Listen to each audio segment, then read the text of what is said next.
Good morning student. Last class में हमने संधारित्रों का संयोजन पढ़ लिया था बेटा। संधारित्रों का संयोजन हमने दो तरह से किया था, श्रेणी क्रम संयोजन और समांतर क्रम संयोजन। उसकी कुछ प्रॉब्लम्स भी बाकी हैं, वो भी हम डिस्कस करेंगे। प्रॉब्लम हम एक साथ डिस्कस कर लेंगे, ठीक है ना। चैप्टर फिनिश होने के बाद जितने भी न्यूमेरिकल हम एक साथ डिस्कस करेंगे।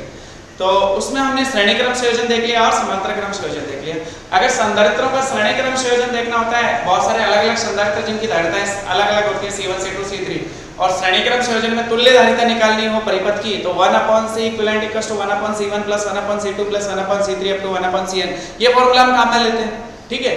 और इस परिपथ का यूज, मतलब श्रेणी क्रम संयोजन का यूज क्या है, अगर हमें किसी परिपथ में कम धारिता वाले कैपेसिटर काम में लेने हो, ठीक है, तो कम करना हो, धारिता कम करनी है, तो बहुत सारे संधारित्र श्रेणी क्रम में जोड़ देते हैं, ठीक है। उसके बाद हमने पढ़ा था समांतर क्रम संयोजन। समांतर क्रम संयोजन में हमने देखा था कि धारिताएं जुड़ रही थी, तुल्य धारिता आ रही थी, C इक्विवेलेंट बराबर C1 plus C2 plus C3 up to Cn। इसका मतलब तुल्य धारिता जो है वो बढ़ जाती है।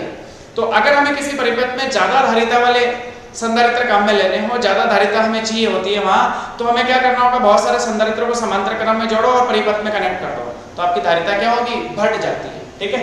अब हम देखते हैं बेटा संधारित्र में संचित ऊर्जा। संधारित्र में ऊर्जा कैसे संचित होती है उसको हम देखते हैं, कैसे फाइंड आउट करनी होती है, ठीक है। अगला टॉपिक है आपकी energy stored in capacitor. Energy stored in capacitor और समांतर प्लेट संधारित्र की बात कर रहे हैं। मेरे पास सपोज एक समांतर प्लेट संधारित्र है जिसकी एक प्लेट मेरी प्लस क्यू आवेश से आवेशित है और दूसरी प्लेट जो है, एक प्लेट पे प्लस क्यू आवेश है, ठीक है, और दूसरी जो प्लेट है उस पे माइनस क्यू आवेश, ये माइनस क्यू आवेश से आवेशित है, ठीक है। संधारित्र का कॉन्सेप्ट यही था, ये माइनस क्यू आवेश से आवेशित थी, जितना इस पे प्लस होता है उतना इस पे माइनस होता है, ठीक है। दोनों प्लेटों के बीच की दूरी स्मॉल d है, वही कॉन्सेप्ट। प्लेटों के बीच विद्युत क्षेत्र की बात करें तो sigma upon epsilon right to left, plus से माइनस की तरफ समरूप विद्युत क्षेत्र होता है अंदर की तरफ, ठीक है। ये चीज हम डिस्कस कर चुके हैं कि हम जब संधारित्र की प्लेटों पर आवेश लेके आते हैं तो पहली प्लेट को हमने प्लस क्यू आवेश से आवेशित किया, दूसरी हमारी माइनस क्यू आवेश से आवेशित होती है। तो इसमें जब हम इसको आवेश क्यू देते हैं, प्लेटों के मध्य आवेश क्यू रखते हैं, तो विभवांतर माना V उत्पन्न हुआ, V बराबर Q अपॉन C। इस संधारित्र की धारिता क्या मान ली, C। तो जब प्लेटों को या प्लेटों के मध्य या प्लेटों को Q आवेश से, Q आवेश हम कहीं से लाते हैं, हम अनंत से लाके प्लेटों के बीच में रखते हैं, ठीक है ना, ऐसा हम बोल देते हैं। Q आवेश से आवेशित करते हैं, आवेशित करते हैं तो विभवांतर V बराबर Q अपॉन C होता है। समीकरण संख्या 1। कोई समस्या? जब हम प्लेटों को Q आवेश से आवेशित करते हैं, जब हम किसी चालक को आवेश Q देते तो सिर्फ या उस चालक पे विभवांतर कितना होता है, V बराबर Q अपॉन C। ये तो जनरल बात है। जब हमने प्लेटों को Q आवेश से आवेशित किया तो प्लेटों के बीच जो विभवांतर होगा V बराबर Q अपॉन C, जहां C चालक संधारित्र की क्या है, धारिता। अब मेरा क्वेश्चन यह है कि अगर मैं अनंत से या बाहर से, या फिर मैं कॉन्सेप्ट करूं कि इस वाले प्लस Q आवेश से थोड़ा सा आवेश तोड़ के माइनस को दूं, ठीक है ना, मतलब dq आवेश को मैं यहां से यहां तक ले जाना चाहता हूं, तो उसमें जो कार्य होगा वही मेरा इस संधारित्र की संचित ऊर्जा के बराबर होगा। तो मैं ऐसे बोल रहा हूं कि इस प्लस q प्लेट से माइनस q प्लेट की ओर कोई आवेश लेके जाऊं कि मैं यहां से dq आवेश, कितना आवेश बेटा, dq आवेश तोड़ के और मैं प्लस q से माइनस q को दूं, या फिर मैं अनंत से प्लेटों के बीच में dq आवेश को लाने के कार्य निकालूं। तो अब लिखेंगे हम अल्प आवेश dq को अल्प आवेश dq को प्लेटों के मध्य, देखो दोनों कॉन्सेप्ट से हम कर सकते हैं, या तो q से प्लस q से माइनस q की तरफ ले जाएं, या अनंत से हम प्लेटों के बीच में dq आवेश लाके रखें, या अनंत से हम प्लेटों के बीच dq आवेश लाके रखें, तो उसमें कार्य कितना होगा। अल्प आवेश dq को प्लेटों के मध्य लाने में जो कार्य होगा वो हमें ज्ञात करना है। अल्प आवेश dq को प्लेटों के मध्य लाने में कार्य, लाने में किया गया कार्य, लाने में किया गया कार्य dw बराबर, कार्य का सूत्र बोलो, dw बराबर v dq। सीखा हुआ है क्या?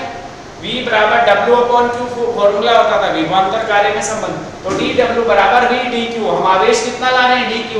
वहां पे पहले से विभवांतर कितना प्लेटों के मध्य v और कार्य कितना हुआ? dw। तो अब मैं चाहूं तो पहले v की वैल्यू पुट कर लूं, दैट dw बराबर q अपॉन c।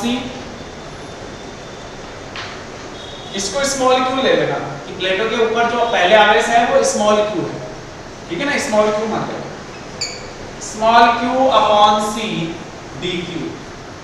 अब मान लो कि मैं अनंत जो आवेश है वो मिनिमम 0 लाऊं और अधिकतम कैपिटल q, तो 0 से q आवेश लाने में कार्य कितना होगा?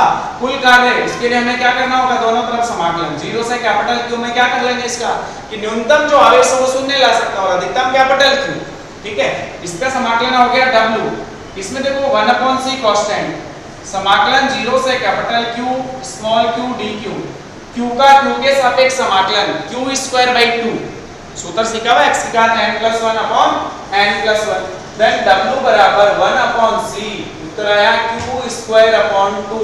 सीमा हो गई 0 से कैपिटल Q, ऊपरी सीमा माइनस निम्न सीमा, w बराबर q को कांस्टेंट बाहर ले लो 1/2c कैपिटल Q²-0 और आंसर आया w बराबर कैपिटल Q² में 0 माइनस करोगे तो Q²/2c, यही आपका आंसर है। ये किया गया कुल कार्य आया, ये किया गया कुल कार्य आया और ये किया गया कार्य ही मेरा स्थितिज ऊर्जा के रूप में, या मैं बोलूंगा संधारित्र में संचित ऊर्जा के रूप में संचित हो जाता है Q²/2c।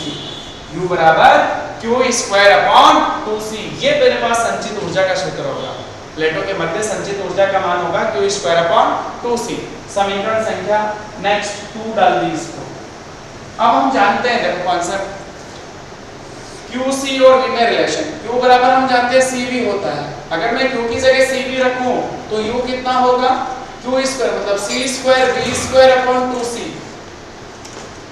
एक C से एक C कैंसिल हो गया, U बराबर 1/2CV², 1/2CV²। ये भी सूत्र होता है ऊर्जा का, ठीक है। C और V पता हो तो हम ऊर्जा इस सूत्र से निकाल लेंगे। और एक और सूत्र, अगर मैं यहाँ से Q और V के रूप में लिखना चाहूँ तो C को रिमूव कर दूं, तो C का सूत्र मैं यहीं से रखूं Q/V, इसमें C का मान रखूं तो U बराबर 1/2 इंटू C की जगह रख दिया Q/V इंटू V²। एक V से V कैंसिल हो गया तो U बराबर आपके पास सूत्र आया 1/2 QV। आपके पास ऊर्जा के 3 सूत्र आ गए, Q²/2c, 1/2 CV² और 1/2 QV। ये तीनों ऊर्जा के ही सूत्र हैं। संधारित्र की प्लेटों के मध्य जो ऊर्जा है उसके 3 सूत्र आ गए आपके पास, Q²/2c, 1/2 CV², 1/2 QV। कोई दिक्कत? तो इस तरह से एक छोटा सा डेरिवेशन एग्जाम में पूछ लेता है। ये संधारित्र में संचित ऊर्जा का सूत्र उत्पन्न कीजिए, ठीक है ना, और उसके साथ कोई छोटा मोटा न्यूमेरिकल, तो ऐसे क्वेश्चन आ जाता है। तो संचित ऊर्जा ज्ञात करनी है तो सबसे पहले आपको कॉन्सेप्ट पता होना चाहिए कि संधारित्र समांतर प्लेट संधारित्र को अगर हम Q आवेश से आवेशित करते हैं तो विभव इतना होता है, विभवांतर इतना होता है। अगर हम कोई अन्य आवेश dq आवेश अनंत से प्लेटों के बीच लाएं या +Q वाली प्लेट से -Q वाली प्लेट की तरफ हम एक आवेश को लेके जाएं तो उसमें कार्य कितना होगा? इतना होगा बेटा। और फिर उसका हम क्या करेंगे? V का मान रख के आगे समाकलन करके कुल कार्य निकाल लेंगे। ये जो कुल कार्य होगा वही संधारित्र की प्लेटों के मध्य संचित ऊर्जा होती है, इसको हम स्थितिज ऊर्जा भी बोल देते हैं, ठीक है। और इसके हम 3 सूत्र मतलब 3 संबंध निकाल लेते हैं। Q²/2c याद रहना चाहिए, 1/2 CV² या और तीसरा सूत्र 1/2 QV, ठीक है ना, Q और V के रूप में। अगला जो टॉपिक होगा समांतर प्लेट संधारित्र का ऊर्जा घनत्व, ठीक है ना, हम बात करेंगे ऊर्जा घनत्व। ये आपको अच्छे से क्लियर हो गया? तीनों सूत्र अच्छे से क्लियर हो गए? देखो अब हम बात करते हैं ऊर्जा घनत्व। समांतर प्लेट संधारित्र में ऊर्जा घनत्व, ठीक है ना, मतलब कुल ऊर्जा निकालनी है प्लेटों के मध्य और फिर उसमें आयतन का भाग देना है। ऊर्जा में आयतन का भाग देंगे तो हमारे पास ऊर्जा घनत्व आएगा। कुल ऊर्जा में अगर हम आयतन का भाग दे देंगे प्लेटों के मध्य या जो प्लेटों का आयतन है कुल, उसका भाग देने से हमें क्या मिल जाएगा बेटा? ऊर्जा घनत्व। तो समांतर प्लेट संधारित्र में ऊर्जा घनत्व या समांतर प्लेट संधारित्र का ऊर्जा घनत्व, देखो बहुत इजी सा टॉपिक है। ये इसके साथ ही है बेटा क्षेत्र अलग नहीं है, समांतर प्लेट संधारित्र का ऊर्जा घनत्व, ठीक है ना, बहुत इजी है, सब कुछ पढ़ लिया आपने। ऊर्जा घनत्व मतलब ऊर्जा में आयतन का भाग देना। और देखो बहुत इजी तरीके से हम ज्ञात करेंगे। आपके पास समांतर प्लेट संधारित्र का कांसेप्ट होता है, प्लेटों का क्षेत्रफल a, बीच की दूरी स्मॉल d, ठीक है, धारिता का सूत्र epsilon not a upon d, अगर बीच में क्या भरा हो, निर्वात, ठीक है। छोटा सा डायग्राम भी देख लेते हैं, वापस बार-बार यही कांसेप्ट है अपने पास। प्लेट का क्षेत्रफल आपने a लिया, इसको प्लस सिग्मा से आवेशित किया या प्लस q आवेश मान लिया, ठीक है ना। और दूसरी जो प्लेट है इसको माइनस सिग्मा से आवेशित किया, इसका एरिया भी a है, प्लेटों के बीच की दूरी d है, प्लेटों के बीच विद्युत क्षेत्र प्लस से माइनस की तरफ, प्लेटों के मध्य विद्युत क्षेत्र, प्लेटों के मध्य निर्वात वाली स्थिति में मान लेते हैं, प्लेटों के मध्य विद्युत क्षेत्र की तीव्रता या विद्युत क्षेत्र E बराबर sigma upon epsilon naught, E बराबर सिग्मा अपॉन एप्सिलॉन नॉट। और चूंकि सिग्मा बराबर सूत्र होता है Q अपॉन A, तो E बराबर Q upon A epsilon not. तो यहाँ से Q का मान कितना आ गया बेटा, E A epsilon not, equation number 1। कोई समस्या है इसमें? अगर मैं कुल आवेश की बात करूं Q की, तो E A एप्सिलॉन नॉट, हम जानते हैं प्लेटों के मध्य विद्युत क्षेत्र की तीव्रता का सूत्र sigma upon epsilon not, sigma का मान Q अपॉन A हम रख सकते हैं, तो Q अपॉन A यहाँ से वज्र गुणा करके Q का मान निकाल लिया। अब मुझे ये भी पता है कि समांतर प्लेट संधारित्र की धारिता जब प्लेटों के मध्य निर्वात हो तो धारिता कितनी होगी, C बराबर epsilon not A upon D, C बराबर epsilon not A upon D। और अब अगर मैं आपसे बात करूं कि प्लेटों के मध्य संचित ऊर्जा, प्लेटों के मध्य संचित ऊर्जा का सूत्र क्या था, संचित ऊर्जा अभी ज्ञात करिए आपने, U बराबर Q स्क्वायर अपॉन 2C, समीकरण संख्या 3। समीकरण 1 व 2 से Q व C के मान यहाँ रख लो, कुल ऊर्जा आ जाएगी आपकी, ठीक है ना। वैसे ये सूत्र भी होता है Q square upon 2C, but Q का मान मुझे इस तरह से पता है। तो समीकरण 1, 2 व 3 से, समीकरण 1, 2 व 3 से मान रखो 3 में, U बराबर Q स्क्वायर मतलब इसका square, E square A square epsilon naught square upon 2C, C की जगह epsilon not A upon D, D ऊपर चला जाएगा। तो U बराबर देखो कुछ कटा, एक एप्सिलॉन नॉट से एक एप्सिलॉन नॉट कटा, एक A से एक A भी कटा, आपके पास सूत्र आया 1/2 epsilon naught E square AD। और ध्यान से देख बेटा, AD क्या चीज है, AD सोच, A प्लेटों का क्षेत्रफल, D बीच की दूरी, क्या आयतन हुआ, अरे AD आपका क्या हुआ बेटा, आयतन, प्लेटों के बीच का आयतन, तो ये मेरा आयतन हुआ। अगर मैं इस आयतन का कुल ऊर्जा में भाग दे दूंगा, मतलब मैंने इसको लिखा U अपॉन AD, जिसको मैं निर्देशित कर रहा हूं U आधार में V, ये मेरा हुआ ऊर्जा घनत्व, एकांक आयतन की ऊर्जा, जिसका सूत्र निकल के आया 1/2 epsilon naught E square, 1/2 epsilon naught E square.